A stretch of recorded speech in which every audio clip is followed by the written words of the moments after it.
A file about the 2003 murder case. In order to protect the privacy of the individuals and victims, in this following article, all names have been altered except for the murderer, and the details of the story have been adapted to make it smoother, but I will try to tell the story. Mr. Helen Otis? I called out to the boy who sat in front of me, but he didn't reply. He was wearing a light blue patient robe, his dark green circles under his eyes, his messy jet black hair, and his skin as pale as paper. His gaze stared into me, like how a predator would stare at its prey. I'm a psychiatrist. My job is to interview patients. He's been here for some time now, but I've never seen him communicate with other patients. He's always stood in the corner of the room. Needless to say, he was an eccentric child. This is a judicial psychiatric hospital. The only difference between this is the way we treat patients with a criminal record to prevent the patient from another infraction.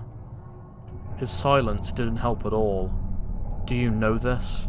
I pull out a photo in front of him. It showed a set of black-rimmed glasses on the road. This was his crime scene. He stared at the picture and spoke softly. This is from my best friend. Can you tell me something about it? I asked, but he just stared at me, without saying a single word. Look, since you came here, we have not made any progress. If you can tell me something about this, then just tell me about it. Please. After I finished my plead, he heaved a sigh and said, "It's a rather long story." His story is about a very quiet teen in the class who was accused of stealing a watch which belonged to a very popular classmate. This caused him to be bullied by a group of students. He and one of those students named Tom became friends, but later found that his friend had framed him. They argued at the rooftop and Tom accidentally fell to his death. This is the photo of Tom's glasses after the accident occurred. I tried to save him. I tried to pull him up, but he let go of my hand. I don't know what he was thinking at the time. He finished his story, then looked down at his hands. He seems to be thinking about something. Recalling seemed to give him anxiety. I'd predicted this before he had said anything. The patients who were sent here, as well as their cases, are recorded in their files. Intriguing cases from high schools are very common for teens like Otis. Bygone memories of the past fade, but not in the case of Tom's death. Maybe that's why Helen can't forget the past or forgive himself. What happened after that? I continued my questions. At least we were making some improvement. After Tom died, Halloween was just around the corner, and the school had a Halloween party and everyone had to dress up. I prepared a mask one night, and before the event, I was tired, so I napped, and then I found myself here. In the file it stated that he had killed 17 people that night. No one knows how he did it. They didn't rule out the fact that more than one person was involved. Do you remember what happened during the party? Any details? I asked, but he shook his head and continued to look down at his fingers. Doctor, why am I here? He asked quietly. Because you are ill, I answered. He rose his head in response. Come on, you're only 14 years old. Your future is still very bright. I gave him a pat and a smile, hoping to cheer him up. I want to let him know that I'm his friend and not an enemy. This is what I said to the boy, and this was the first time that he had ever spoken more than a word. Well, at least he was talking now. We had made good progress here. The atmosphere always suffocates me. Maybe because this is a hospital, not a best place for a sane person to stay for long. I get surrounded by different patients every day.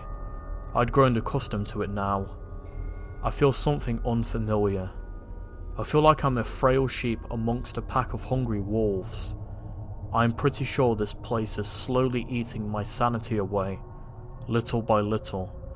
Something in Helen Otis's file stuck with me, and I decided to ask him in person in the next coming interview.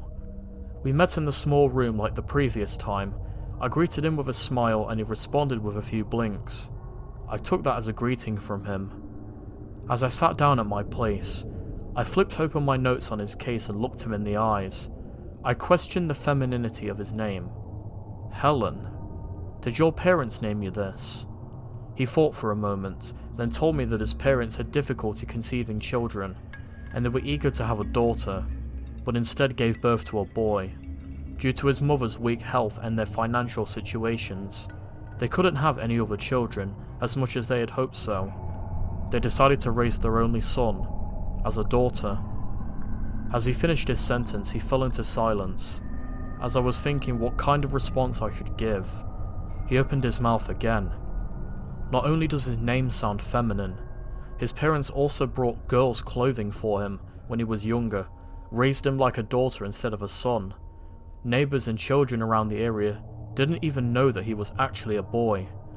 When he reached the age of 6, he had to go to school, afraid that the way that he was raised would cause problems.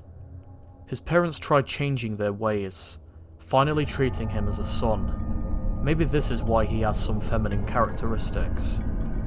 My parents are very fond of me, and I understand their difficulties, so I've not complained about them. I do not think they have any problems. His family is very dysfunctional. He grew up under his parents' twisted faith and overly high expectations which affected his growth.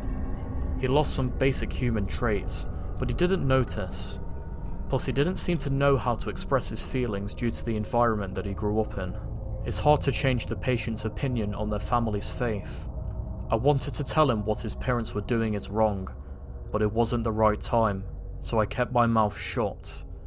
Although he rarely talks to any other people in the hospital, he talks politely when he does.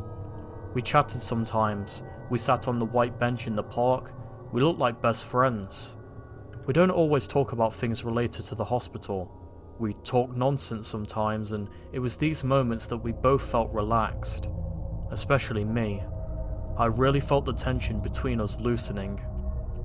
In this place, patients will randomly pick fights with one another.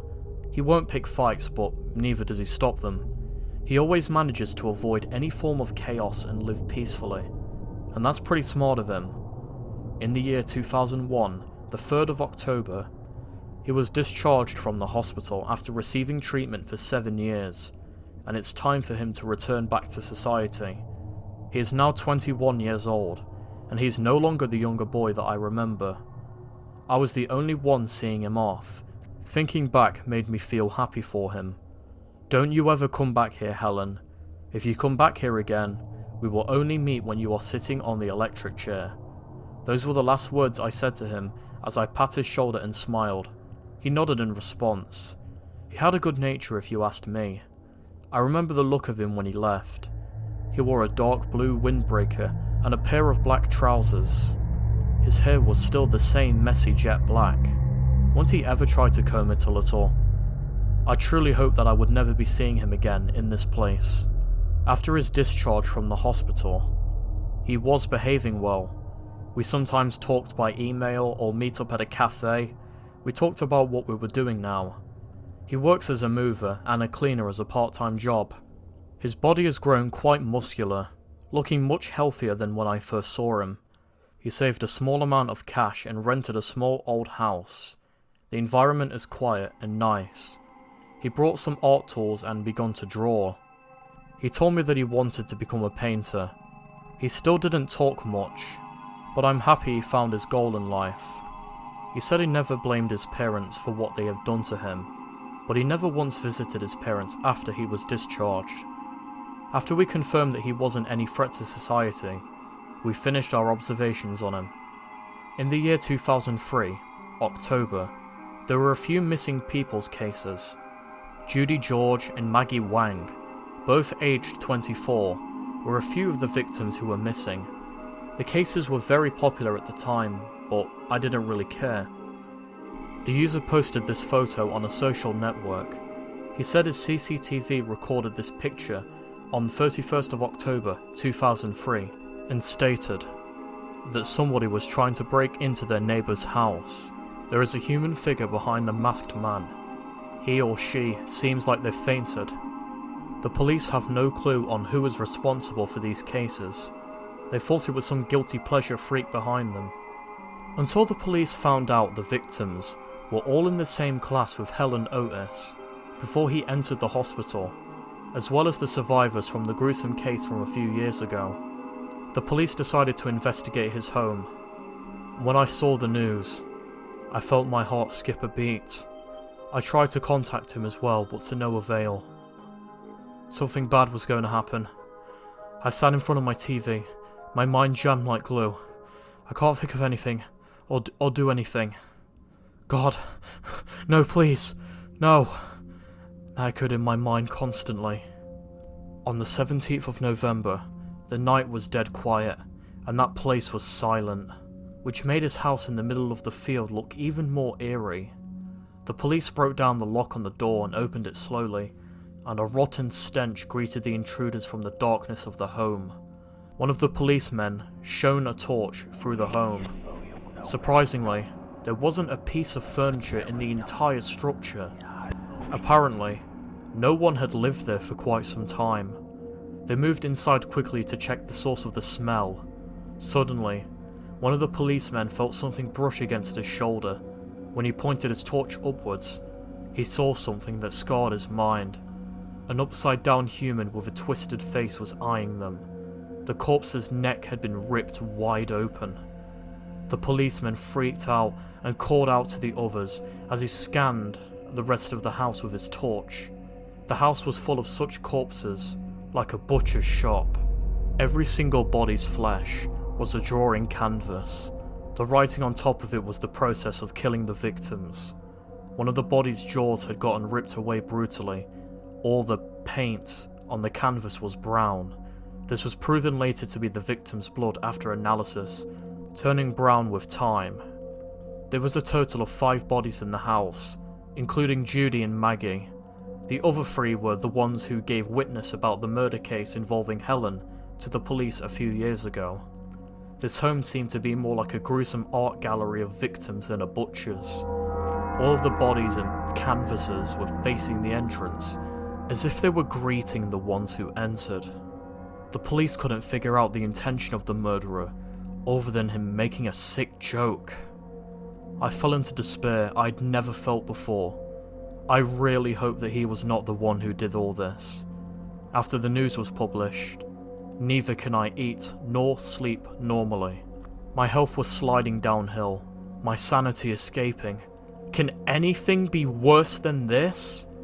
I really want to go back in time and punch myself. The next day after the news, I received a call from the police and they asked me about the murderer. They received Helen Otis's patient file from me. I told them everything I knew about him, and the police took note that I wasn't well. I told them that I was terribly shaken by the discovery of this. I told them that Helen is a really good person.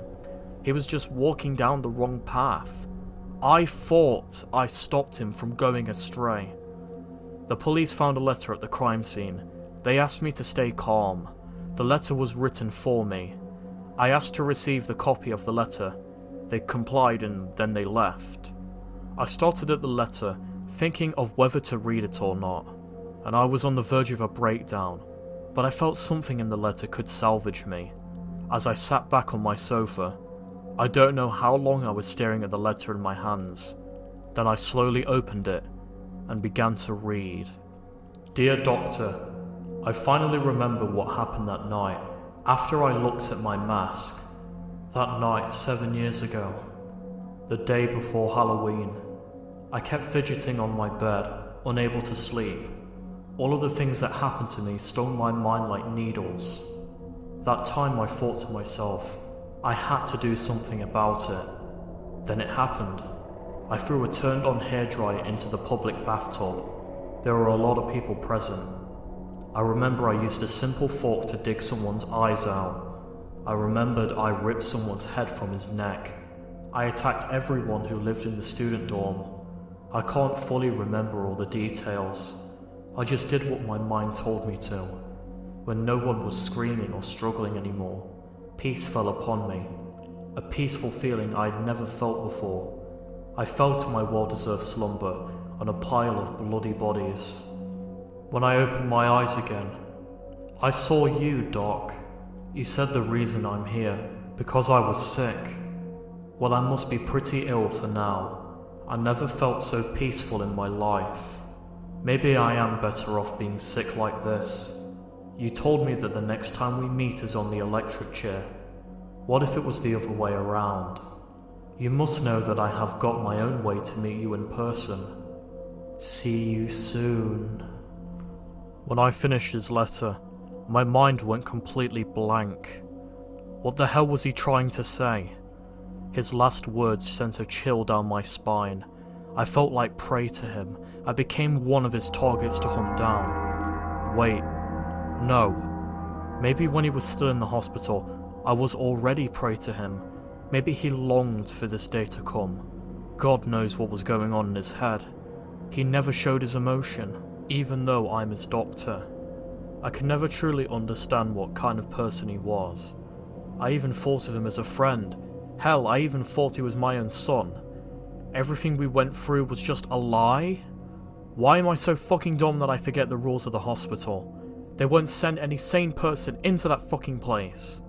The police won't be on patrol at this time. My life is like an unstable time bomb, until the day he gets arrested. I will never know what he will do. My chance of getting killed by him will stay the same. I don't know the worst scenario will happen to me, so I wrote it down. At least I won't die without letting others know what happened. And that's what I think. I live alone, and it's bad. I began to be paranoid about my environment. Even little things made me jump. Before any of this happened, he used to be my most harmless patient I'd ever met. But now, he can kill me any second he wanted to.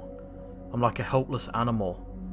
This is what I get for ignoring the fact that he is a criminal, and I actually tried to save him myself. This is not a lost teen who walked the wrong path in life. This is actually a real-life criminal.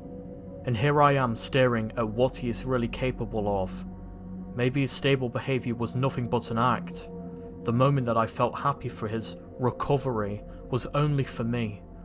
I don't know how to face him anymore. I don't know what was going to happen next. I truly hope everything will be okay soon. I just heard my house's door open. This article, written in Dr. Elmer Christopher's notebook in the drawer. There was some old newspaper articles attached with it. He already moved out of this house when the new house owner had found this and posted it online. And that, my dorks, was The Bloody Painter, the original story, written by Delucat. Now, my final thoughts on this story. I don't see why it's so famous, like so well known in the creepypasta community, alongside Tiki Toby and many other names. Is it just me, or does this sound like every single serial killer ever? I appreciate the fact that they go into the psychology, you know, with the therapist and whatnot, but my god, when it comes to just the corpses, that speech at the end in the letter, just, come on. But I mean, at the end of the day, man, I appreciate the pictures though, they are good. I'll give it that. Just not really the story for me, to be honest, because it's like, everything it's done we've seen before in previous stories. It's not the worst story I've ever seen, I actually rather enjoyed this more than Jeff the Killer. But that's not really a high bar to get over. If I was going to give this story a rating out of 10, it's going to have to be a 5 out of 10 for me, maybe even lower. It just feels like the same kind of copy and paste that we've seen before hundreds of times. It's not the worst thing I've ever seen, but it doesn't really blow me out of the water either. It's just kinda to the book, no pun intended. But yeah, The Bloody Painter, it's just whatever ultimately. I do know there are more parts of The Bloody Painter, so for now this is my opinion. However, if I do decide to cover those said stories, it may change. But for now, being the guy who's only read the original so far, my opinion stays at a 5 out of 10. But this has been The Dark Author. If you enjoyed this video, be sure to like, comment and subscribe, hit the bell so you can stay up to date with my latest videos, and share the video with your friends. But for now, I will see you all later. Take care, my darks.